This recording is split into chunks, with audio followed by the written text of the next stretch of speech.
Good day, class. Welcome to another episode of this course. Today, we're going to be discussing about the cybersecurity landscape. Here are the learning objectives of this course. At the end of this lecture, students should be able to explain one, the concept of cybercrime, two, types of cybercrime, three, cyber threats and challenges.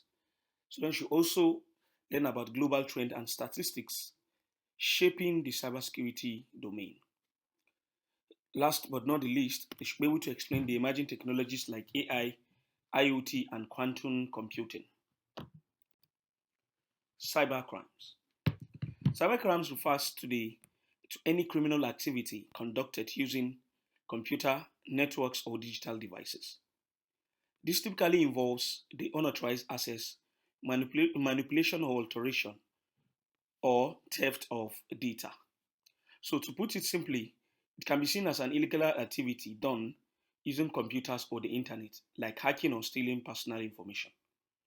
This encompasses phishing, identity theft, fraud, and other illegal activities aimed at stealing data or causing harm to individuals or organizations. So, this cybercrime possesses or includes significant cybersecurity threats, and which can result in financial loss, privacy breaches, and other negative consequences. Types of cybercrime. There are numerous types of cybercrime. However, let's look at some of them. One, we have the distributed denial of service attack. This attack is aimed at overwhelming a website or online service with traffic, causing it to become unavailable. So, distributed denial of service, the essence is to just keep overbloating that particular website or online service with network traffic or to ensure that it becomes unavailable to enable the hackers still or have control of that particular website or online service. The next thing is the botnet. These botnets hack computers controlled by cyber criminals. They are computers which are under the controls of cyber criminals. They use this for harmful activities like spam mails and large-scale attacks, which gives them or enhancing their numerous criminal activities to control multiple devices simultaneously. So botnets will use such systems to gain control over one system in order to cause harm through sending of spam mails in order to launch large scale attacks. So the next one is the identity theft, stealing someone's personal information such as social security numbers or credit card details to commit fraud or other crimes. Another one is cyber stalking, using the internet or electronic devices to harass or intimidate individuals, which is through repeated unwanted messages or threats. We have also social engineering, which involves criminals gaining your confidence through direct contact, posting a customer service agent, and gaining access to your social account, potentially selling your information or securing secure accounts. So the other types of cybercrimes, we have the potentially unwanted program.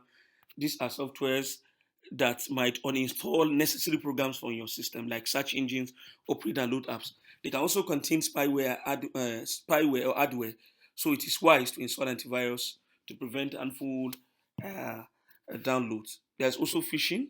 These attacks involve sending malicious email or URLs to ensure users gain access to their accounts or computers through fraudulent emails, messages, or websites. Another one is the prohibited or illegal content. This cybercrime involves criminals sharing and distributing inappropriate content that can be considered highly distressing and offensive.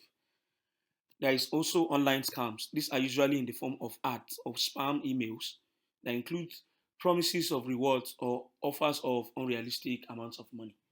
So it goes on and on. There's also one call it exploit kit, which are tools used by cyber criminals to take advantage of vulnerabilities in software or browsers. So they are often distributed through malicious websites or emails and can install malware, perform other malicious activities. So the types of crime, cyber crime, continues on and on as the advancement in computing or in the internet continues.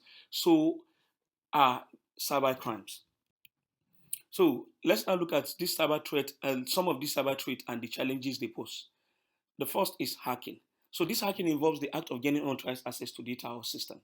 And there are three types of hacking. We have white hat hacking, which are ethical hackers who test systems vulnerabilities. And we also have black hat hackers. These are malicious actors that target sensitive data and disrupt services. We also have gray hat hackers. These hackers operate in a legal gray area, often without malicious intent. So examples of these hacking include data breaches at major corporations, which expose customer information. We also have compromised government systems leading to leaked classified information. All these are examples of hacking. Another cyber threat challenge is also considered as ransomware, which is a malicious software that encrypts a victim data, demanding a ransom for encryption. So this ransomware they do it based on the intent of getting a certain amount or payment before they now release the access or release the content back to the victim. So the essence of doing this is to just get financial benefits. So, and the impact include financial losses. So it has by estimate, this particular ransomware has caused the global has caused the blue has caused the ransomware is projected to exceed over $20 billion annually, and the operational disruption is so it's affect critical sectors like health and energy, and mostly they are the frequent targets. So notable cases is the 2021 Colonial Pipeline attack, which causes fuel shortages across the United States. Another one is the we call it espionage, which involves the use of cyber tools to steal sensitive information from states or organizations.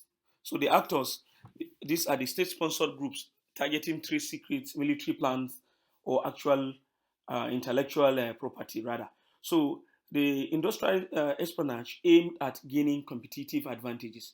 So notable incident, well, an example is the cyber attack on vaccine research facilities during the COVID-19 pandemic. So these are some of the global cybersecurity trends and statistics. We say the risking cyber attacks. This has cost or is projected to cost the world over $10.5 trillion annually by 2025. And industries such as finance, healthcare, and energy remain top targets of these rising cyber attacks. Another increase in state-sponsored attacks, which includes cyber warfare, has become a strategic tool for nations. Example includes the attacks on critical infrastructure such as power grids and water systems by nation states. Another cybersecurity workshop a shortage, which includes the global cybersecurity workforce gap, which exists over 3.4 million professionals. And this shortage highlights the need for training and investment in cybersecurity talent. And last but not the least is the growing collaborations. Nations and organizations are increasingly working together to establish global cybersecurity norms. So the Budapest Convention serves as a cornerstone for intellectual cybercrime legislation. So at this point, we'll also be looking at the emerging technologies in cybersecurity. So this artificial intelligence enhances threat detection, but can be weaponized by also attackers. Also have Internet of Things, which allows the expansion or the advancement of the attack surface as more devices become interconnected. Also, we have quantum computing, which holds the potential to break current encryption systems, necessitating new solutions. Another one is the blockchain, which promotes secure and transparent data sharing. So, conclusively, we these are the basic takeaways. We understand that cyber threat and challenges is critical to effective response, and we also know that global trends highlight the urgency of proactive cyber measures, and emerging technologies demand innovative approaches to secure space. So, if there are rather if there are issues or gray areas, don't hesitate to send them to me, where we will discuss them in the subsequent classes. For now, bye bye. See you in the next class.